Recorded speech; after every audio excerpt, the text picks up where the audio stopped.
Welcome to the Green Room, your backstage pass to the world of surfing. I'm your host, surf MC and commentator Tappa Teece, diving into epic wins, crushing fails and wild stories with surfing's biggest names, as well as the legends working behind the scenes to keep that stoke alive. A big shout out to our sponsor for this episode, the Official Beer Co. with their new GC Lager. So wax up, paddle out and join us in the Green Room, where the surf chat never goes flat.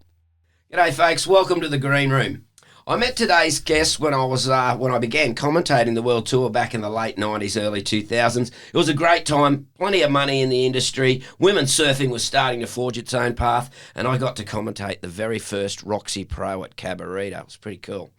Now, Kate Wilcomes, nee Scarrett, is the head of Surfing Australia's High Performance Program, doing some awesome work. But she has a resume of achievements that shows why she's there.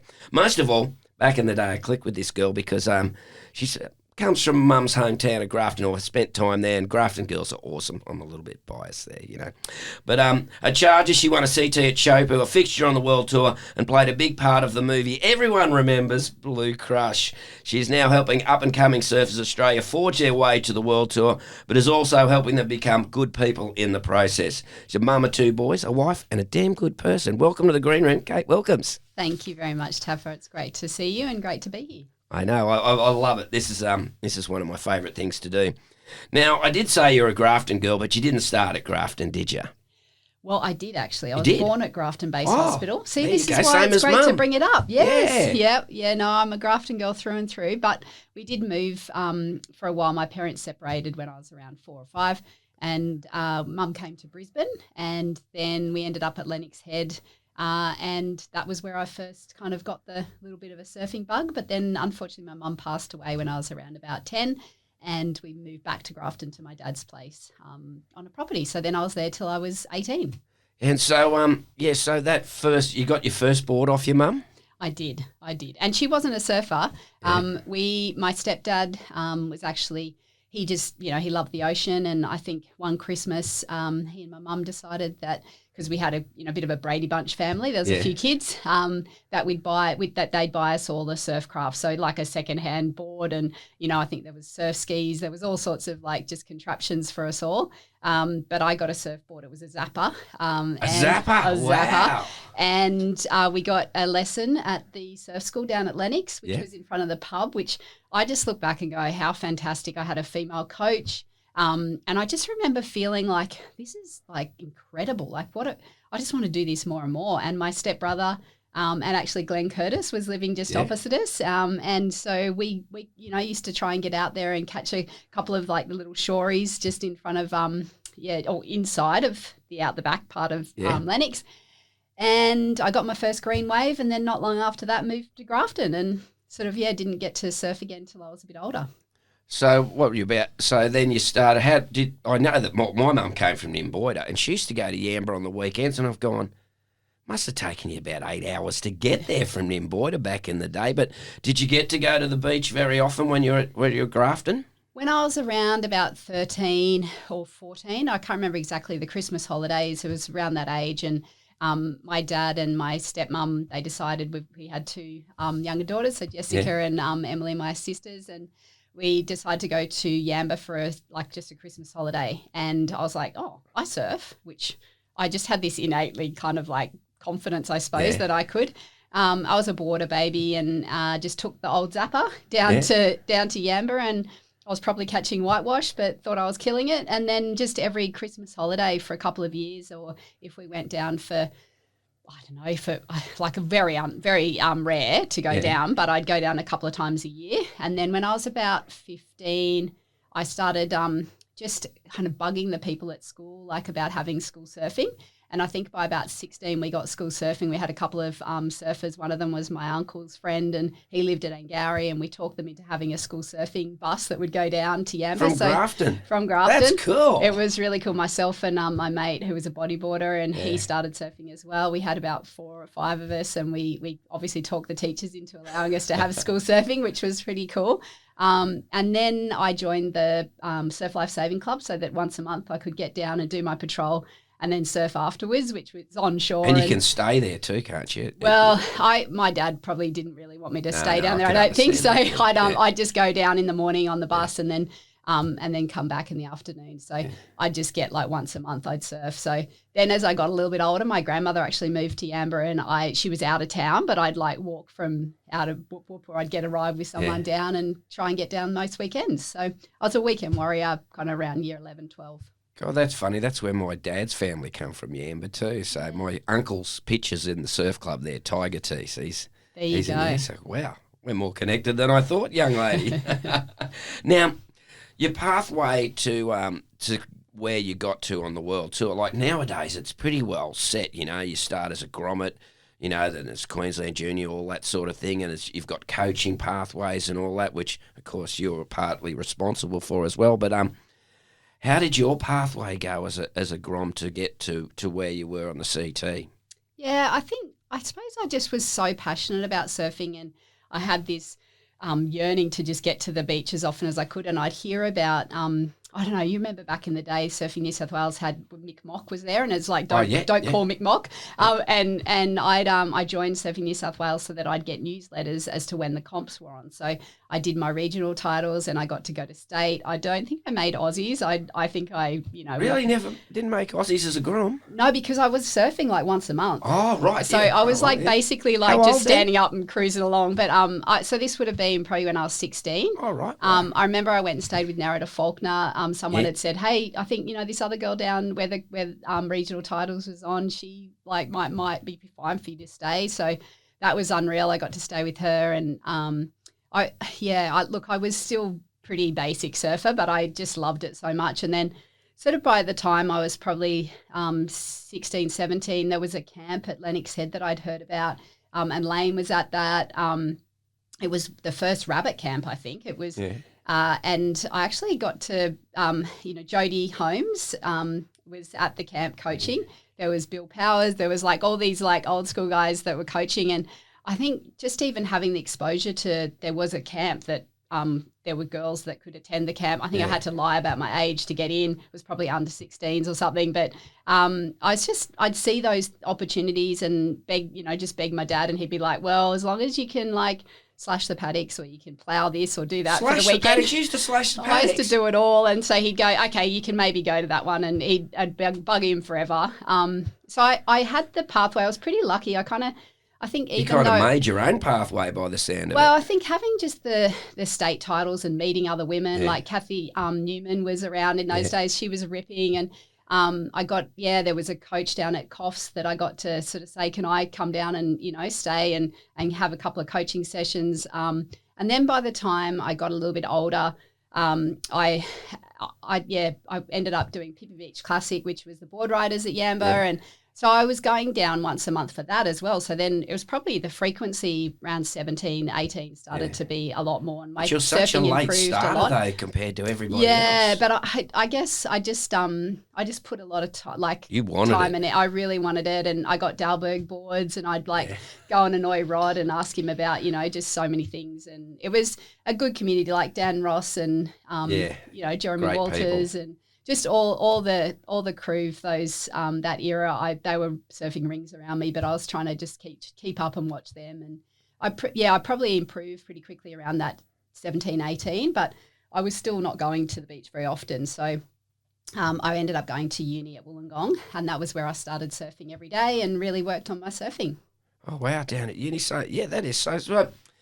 Now, so when did you actually start to qualify, like make your effort to qualify for the world tour? And that sort of like, was it WQS's then, or was it, because I talked to Source and she reckons it was harder to get off the tour than to get on, as in like when you were trying to break into the tour, it was so hard. Yeah, so I started around the same time as Serena.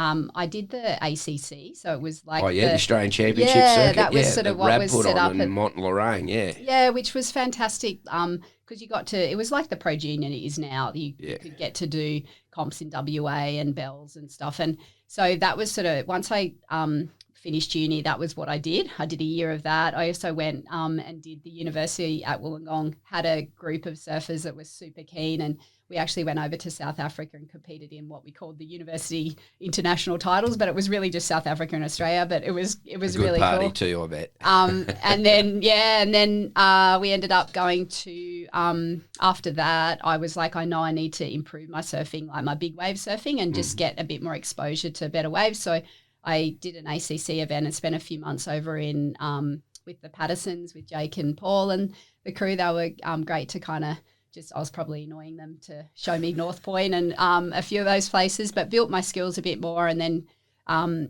so I spent a fair bit of time in WA, and then I ended up going to Bells to compete, which was the combined WCT kind of QS tour. So I did a few events in Australia that year as well. And then I was like, that's it, I'm ready. I'm going to go on the world tour. And Serena and I actually went over to Nias. And she and Helen Ewing actually probably saved my life because I got such bad food poisoning. But yeah, I started doing those events, and then next minute, went on the world tour. Serena qualified that year when it went to top 12 for the women. Yep. And that became the CT, and I got 13th. So kind of like I was always a step behind bloody Serena. She was, no, it was great. And that was an exciting time for women's surfing. But when you think back, it's like 12 women getting to compete. Yeah. But at the same time, it was great that it did create like another tier. Yeah, it is, yeah. And it's like that's I found in your generation, Source and all, that's when it sort of really started to lift women's surfing, it seemed to be. And you girls were surfing at a way better standard than in the past. Not that any of the other girls back in the day weren't ripping, but it was like more women surfing, so of course there was more women surfing better. So I really that era really started the like breaking through sort of thing. I think, it's all timing, isn't it? Because, like, I used to look up to Jodie Cooper. You know, she was on the Cocat at Nias. Great surfer. And Helen Ewing was travelling with Bill at the time, and this was before they had the kids. And I just like seeing these amazing women that were actually, like, surfing, but probably, Jodie was getting the acknowledgement because she was on an ad, and she was surfing so well. And I just went, man, this is what I want to do. Like, I want to travel the world and be able to inspire other women to do what I want to do, but also to trust in yourself and really believe in yourself. So seeing really incredible women succeeding was something that inspired me. So there were definitely like, you know, Pauline, Pam, like Lane was already on tour there. But I think they'd gone through that bit of a golden era of having, you know, Sunkist and all the car companies and we felt like we actually hit it at a bit of a low point where there wasn't as much money around. And then I think it just really started to then pick back up again. It ramped up in that 90s, didn't it? Like it went crazy. Yep. So that was a good time to be part of it. But, yeah, everyone was sort of struggling, you know, guys and girls, but definitely more the girls to try and travel and compete. But it was a great time those next few years when Roxy got on board and started doing some standalone events. And that was really important sort of for that shift in us being able to have a platform to showcase our surfing in great waves, not just in the shit that we got put in the years before. WQSs and that, I like that. But like, how did you feel when you got on tour? Did you feel like, okay, like was it like, yes, I've done it, or I'm not finished yet? Oh, it definitely wasn't a finished yet feeling. It was so competitive and really hard to stay there. Like I feel like it was, you know, once you got on tour, it's kind of the same as now, but without the mid-year cup. But it felt like, you just the level was really high, but you'd go from, if you made one round, you get $100 to the next round, you get $1,000. And so everyone was fighting for that $1,000 so you could pay for your next ticket to get to the next event. So it was pretty cutthroat. And that's even in the top 12. Yeah, there was, so the top 12, I think, got a little bit more, but there was not the minimum was still pretty low. Yeah. But it was, it was great to make it. But I actually won my first event as a wild card at Tahiti.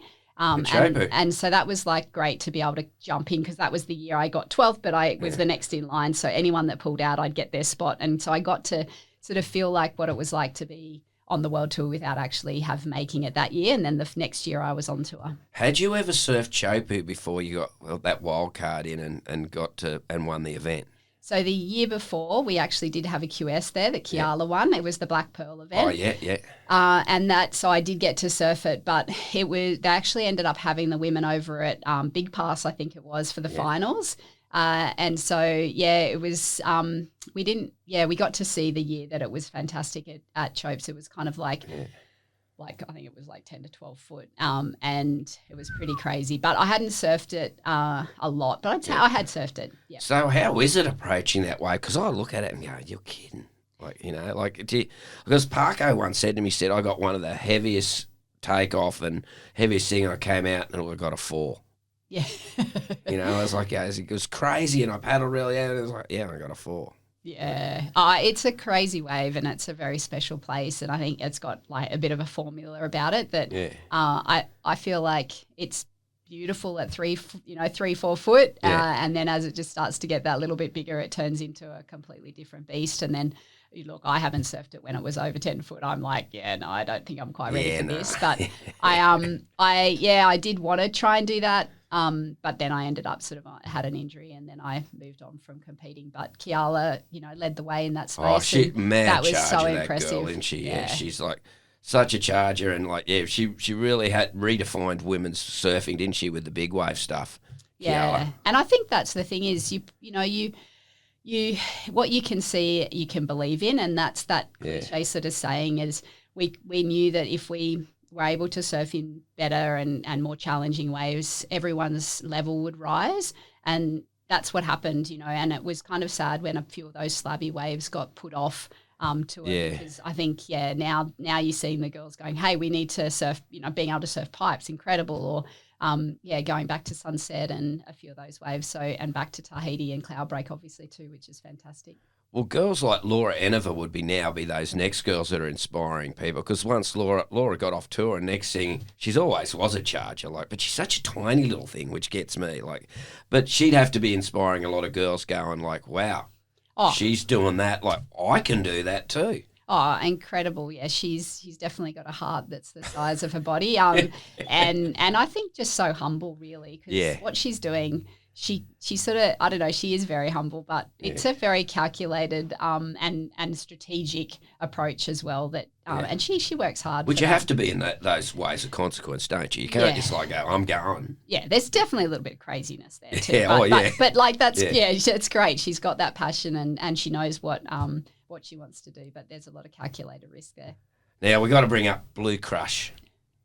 Wow. I remember, I love that movie, and so does everybody. It's just sort of a really cool kind of movie, and it's a girls' movie. It's how did you get involved with that? Yeah, it's pretty incredible. I was spending a fair bit of time in Hawaii. I obviously like surfing bigger kind of waves and hanging around trying to get my one wave out at Pipe, and it was just a place that, when I was a young girl at Lennox Head in one of the first surf camps, and I'd seen a picture in, I think it was Tracks, and it was just this incredible wave that it had that looking through at the sun setting, and there was that open left and a back door and then a pipe wave, and I just always had this passion and drawn towards that place, and I think just the Hawaiian culture. And you're a goofy footer too. And I'm a goofy footer, so to be able to then spend more time there, that was me fulfilling my dream, and it was just something. I guess we were asked do you want to be a stunt double? Do you want to come and I'd done a couple of and then you played yourself too, didn't you, as well? Yeah, and I think it just, those things just end up happening at the time. So I didn't know that at the start when I was involved in it. And then when I was asked to play myself, that was obviously a great honour. And initially it was we want you just to be the wipeout queen, which I was like, I really want them to change the script. Can I just win the comp? But Kiala got that status, which is great, and she deserves that. Yeah. It was, but it was a great opportunity and some amazing people to be around, and I got to surf pipe with one other person out, so that was pretty incredible. That's probably it only happens now if you're on tour. You only get to do that. G'day folks, a big thanks and shout out to our mates at the Official Beer Co. They're sponsoring this episode, and of course their new GC Lager, low carb. I'm trying to get them to make me a zero beer, but they haven't done it yet, but they will.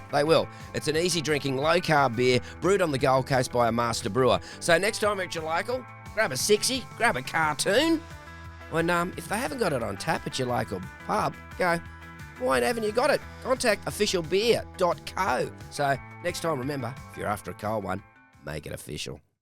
Now, with that, I know with your high performance, oh, actually, no, before we go there, life after the tour. I've talked to a lot of people, but how is it mentally when you leave the tour? Because basically you've been travelling, perfection, people looking after you, you're sort of like VIP-ish kind of thing. And how is it when you actually step off the tour? I don't know if many of the girls back then had the full VIP Yeah, experience, I know, but we did have, we definitely had some great support from sponsors and things. You're getting phone calls you kind of wanted, and people are asking you to turn up for things. You're doing signings and that type of attention. And even just being on the world tour itself, it can be a bit of an addictive kind of feeling, because you're like, oh, wow, I've got my purpose. It feels great to be on track to success. You're following your dream. All those kind of feelings are really, I think you're an entertainer when you're on tour. That's kind of like something that's in you. So to have that finish, it is a really different feeling. It's kind of like, hang on, my job, it's just gone. This is weird. No one's calling me. I don't have the same paycheck.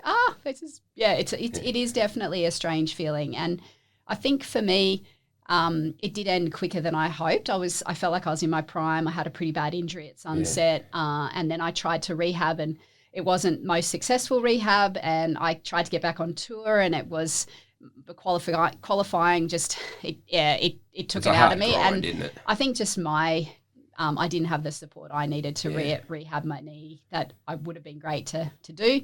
I've kind of like, well, this is it, I've got that gut feeling. It's like I'm just pushing up against a hill and it's not working. And so I started doing some, because I'd loved TV work. So I had been dabbling in a little bit of TV little stuff. sis too. Exactly. She's much better than me though. But I was doing some, I was hit up by Phil TV because I was starting in Australia. And so I started doing some work with them just as a TV host, and then doing a little bit of production, and I really enjoyed that. And then I ended up, I'd always done a bit of coaching. I had a coaching business while I was on tour, and I was hit up by Rip Curl to support the girls, a few of the Rip Curl girls that were travelling on tour at the time. Young Stephanie Gilmore was one of them, Jessie Miley Dyer, and a few others.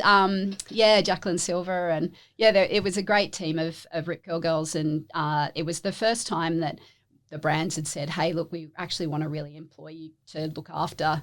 And that was missing. That was missing for all you girls, and like people to guide. Red Bull were starting to do it. It was something that was really needed, and so I felt really honoured that was an opportunity to do. And so my transition was pretty, I guess, seamless in a way. It was definitely a change. Yeah.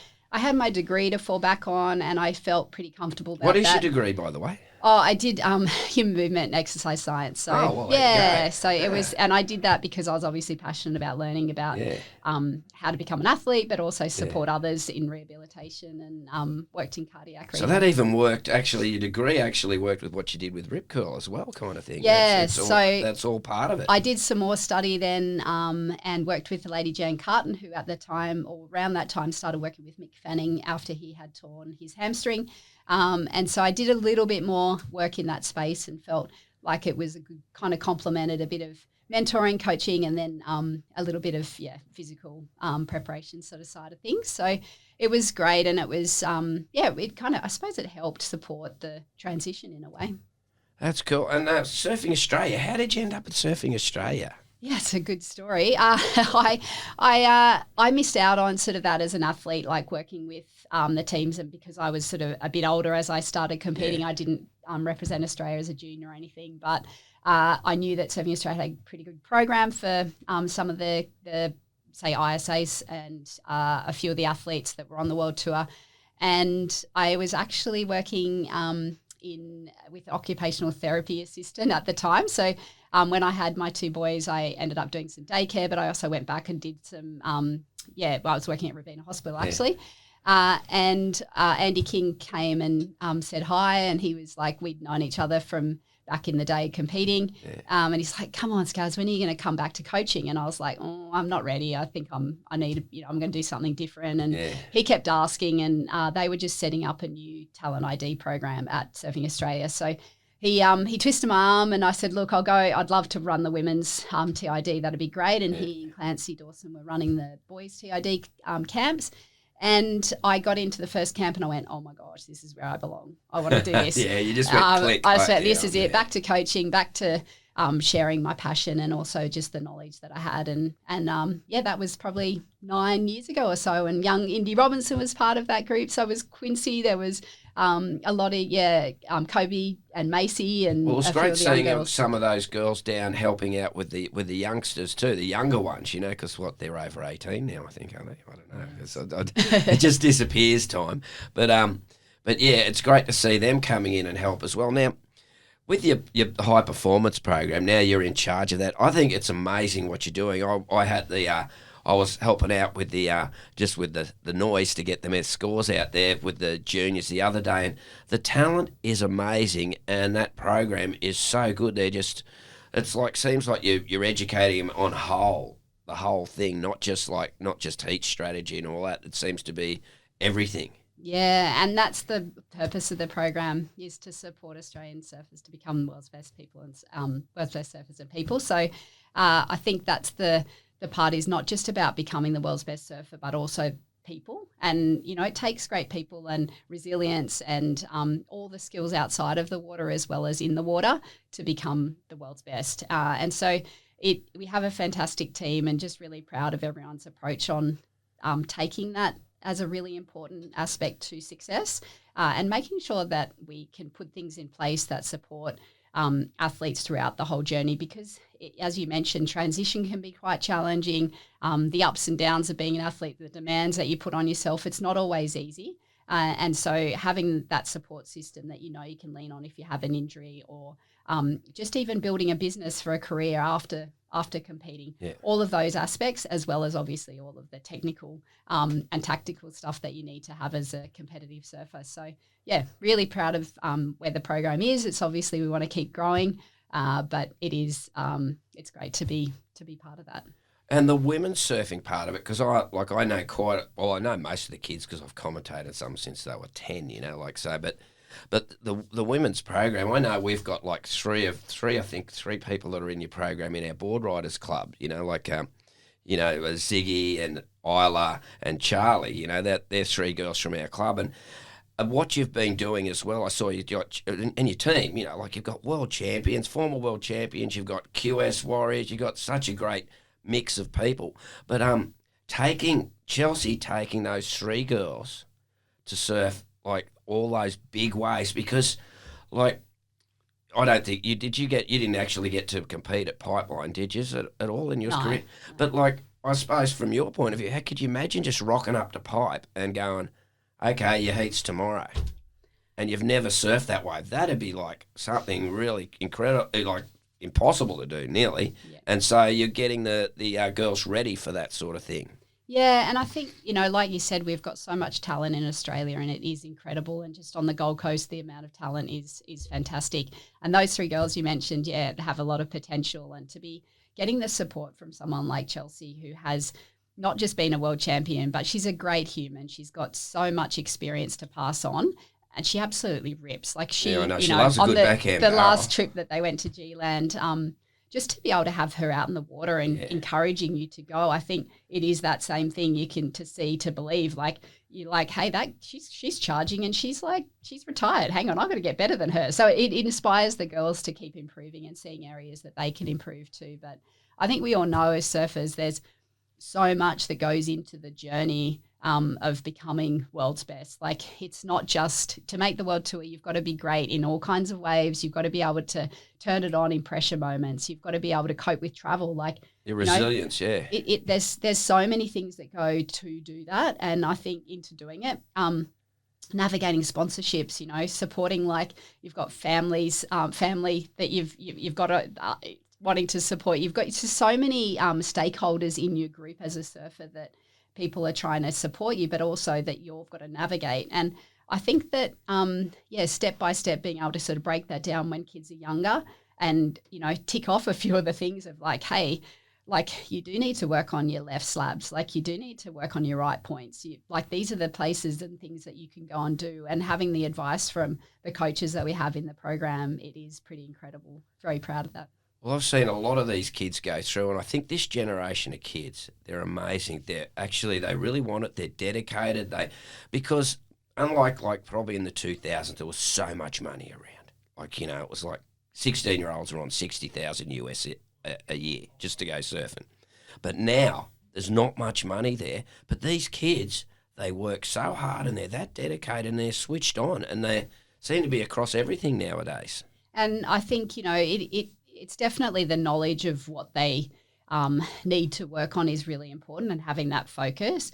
It's a lot, parents, it's a lot for them to navigate too for family holidays. It's like all about going to the waves profiles that will support their kids, or even just getting exposure at a CT event. And that's what we want to do with the program.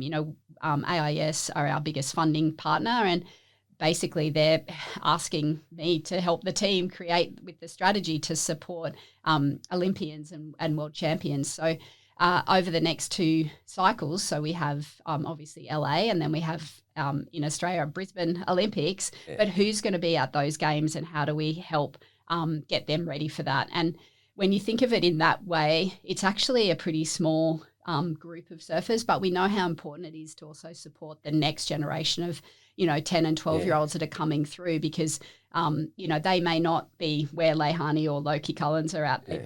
They may take a little bit longer to sort of get to the Olympics. You didn't develop at 12. Yeah, so we've also got to have that pathway to support that next generation of athletes for the Olympics that's past Brisbane. And so working with states on and all the state bodies on how we can help them provide that support as well. So it's very exciting, but it's definitely a lot for surfers to work through. But like, let's face it, it's pretty damn fun to be working on your surfing and your air game and just exploring the world, really. If you get to save the money and do that, I think it's also that era that we were in. The girls didn't receive that kind of funding, but there was still or sponsorship money, but we were also hungry to kind of like make it happen. So you travel together impacts, you saved money like that. We worked, to save money to travel. And that's what's happening now. People have to work jobs before they can travel. It's just a part of how we can support them to then be ready to compete once they get overseas. Well, it's like Morgs doing lifeguarding or whatever to go and get back on the tour. Like, that's, you just got to do it. Yeah. It's not like, you got to do it. Yeah. If you want it, you got to do it. And these kids and the people that you're seeing really do want it, And it's been amazing to talk to like guys like Worko and yourself and see the inside workings of it. But another thing, mum life. How does go being the mum of a couple of boys and fitting all of this in? Yeah, it's a lot. I forgot to bring my shoes today, actually, so I had to borrow some shoes. I think that those things happen, and that's just being reality. It's like, hey, you're busy. You've got a busy life, and I'm really lucky. I've got a really supportive husband. He's been in the surf industry for years. He gets it. He knows this is a passion for me, and the boys are both like, Mum, this is, what you love. Like, it's okay. We'll be fine. And but they've also got to benefit from the fact they can skate the ramps or jump on the tramps outside of hours. And I think surf? So my youngest loves surfing. Just he's sort of like not surfing super big waves, but and then my oldest doesn't mind like getting out and surfing, but he's a really good skater, so that's made sort of more his passion. Well, I've got one that surfs out of 4, so there you go. Thing, like it's what they want to do. And my dad was always like that. Whatever I wanted to do, or my brother, he supported us full on. So when we played footy, supported that, and I said, no, I had enough of footy. Yeah. Our coach trained us on the beach when Nobbies was pumping. That was the end of footy. Yeah. There's no more of that going on.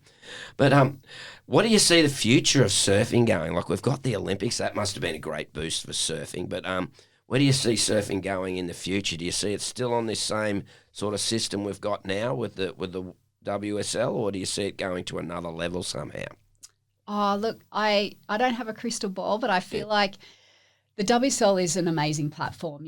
It's evolving into like the changes that we're seeing for some of the locations now, but also just to shift up the mid-year cut. I think that's a great direction. I think that wave pools is like the Stab High events is something that is so entertaining, and it's so incredible to see the level of where surfers are going. And I think that's another platform that perhaps will showcase a different way to just watch surfing.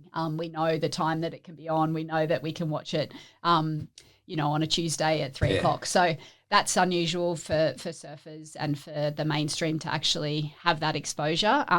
So I think that will probably grow. But I think just the locations and the places we're going, maybe there's going to be there could be that shift around a bit more remote locations and just finding incredible waves that as passionate surfers but also as mainstream really enjoy and get to hear the stories of athletes. So, yeah, I don't know. I think that there's lots of areas to grow. One thing I've thought, the ABB is a great concept, but you know what I reckon the ABB should be? In the Olympics. Yes, I agree. think that is because my mum, bless her soul, she loves surfing. She was Stephanie Gilmore's other coach from yelling at the TV, telling Steph what to do. She goes, she listened to me, she won today, but she used to love watching surfing. She didn't like the wave pools that much because it was a bit repetitive, but she said the ABB was her favourite because I think it appeals to the normal people like that don't get surfing, but they get time, they get all of that sort of thing and the drama, I think. Yeah, and I think that's ABB is an incredible event and I feel like that will grow and you can see other countries starting to get more involved and I think that will definitely become another platform for it already is a platform. Yeah. But then, and it's an advantage for Australians that we've grown up through that tag team sort of system with board rider clubs as well. And I think the other part is through ISAs and the tag teams, they call it like the Aloha Cup. So if that's reintroduced at a few of the ISA events, that's hopefully something for the Olympics that we can look to have. Because if you had a team event at the Games, it would just be so exciting. And it would, I think a lot of spectators that don't surf would really understand that. And it's so exciting. Like they know, like there's 30 seconds to go, they're paddling out, they need a 5. Oh, is he going to get the wave or is she going to get the wave? Like I reckon that'd really work for the Olympics, I reckon. Because like surfing is an individual thing, but ABB is team. Yeah. And I know just when I've gone in tag teams, it's harder to surf than any heat. You're under more pressure than ever because you don't want to let the team down. It's not just yourself. But you've also got the team's backing and support. So as much as it is a pressure, you've also got that connection with the team that everyone's backing you to do it. The other thing that I think is important too is for parasurfing. We just had Seize the Day down at Kingscliff and we had our para-female surfers that were in that event and just that inclusion with them and also longboarding. The potential of them being in the Olympics, I think, is going to be pretty mind-blowing because there's a lot of people that, want to get involved in surfing that have different abilities. And so it provides another platform for everyone to be involved. I wanted to talk to you about that. Now, Seize the Day, that's a great concept and it's the largest, women's event for surfing in the world. Is that right? It's the largest female participation event. So not just surfing. Yeah. So it's pretty exciting. That's incredible. That's like a world first. That's unreal. It was such a great weekend and definitely opened my eyes to even friends of mine that come down for the weekend for a bit of a girls' weekend that don't surf. So they're Grafton girls as well.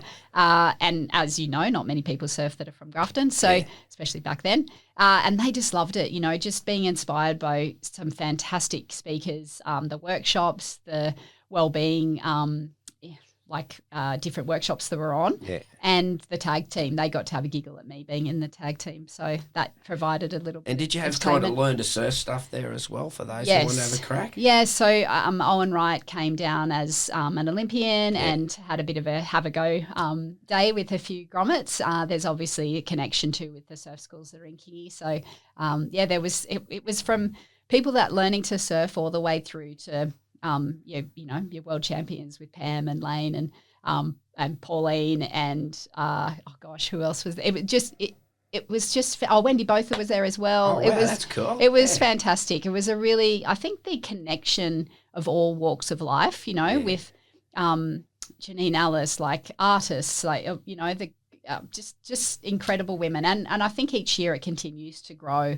And it's really it's a really inclusive place. Everyone feels comfortable just coming there. It's not just for pro surfers. It's for anyone that wants to be understanding the surf industry. You know what I've noticed around Burleigh and that, there's so many women in their 30s and 40s and 50s taking up surfing as well. It's so good to see, and they really love the freedom and all that of it. It's so good to see. And I think, you've been through the era where predominantly it's a male-dominated sport, and I feel like the dialogue on that is shifting, and it's exciting to have the opportunity for so many women that had missed out on that to come back into surfing and go, I feel safe now. I feel okay to, have a go. I won't get yelled at in the surf. I won't be harassed and told, made feel worse about myself. And we have been really lucky. We've received some funding through the participation team at Surfing Australia for a program called Rise,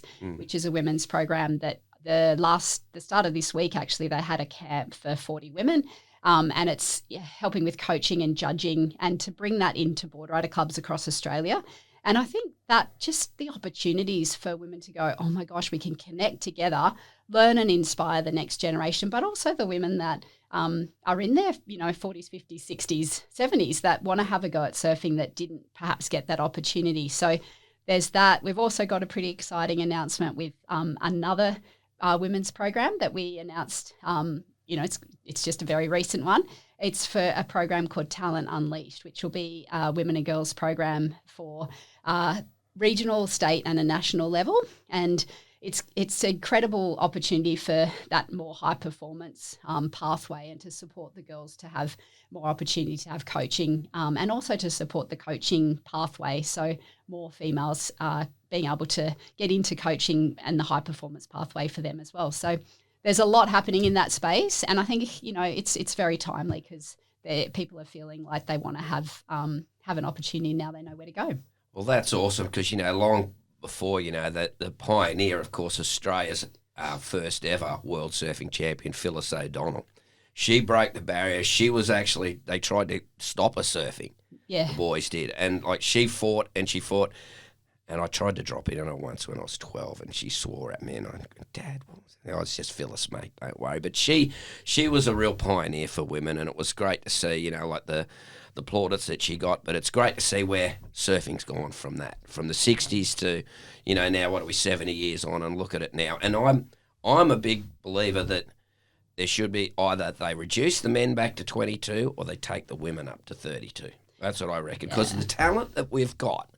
Like you see your Miller Browns, your Charlies and your Ziggies and all these other girls that are coming through. There's enough women to fill a tour that surf, oh my God, Yeah, and hopefully in a few years it won't be a conversation. It's just going to be that there is equal, and it's obviously not at the expense of the boys. We want to make sure that they've got the support and they're developing and have opportunities as well, obviously. Yeah, because there's a lot of people in the world to fit into 32. Yeah, but I think it's the fact that just having equality, whether it be around prize money, numbers, opportunities, and we're not there yet.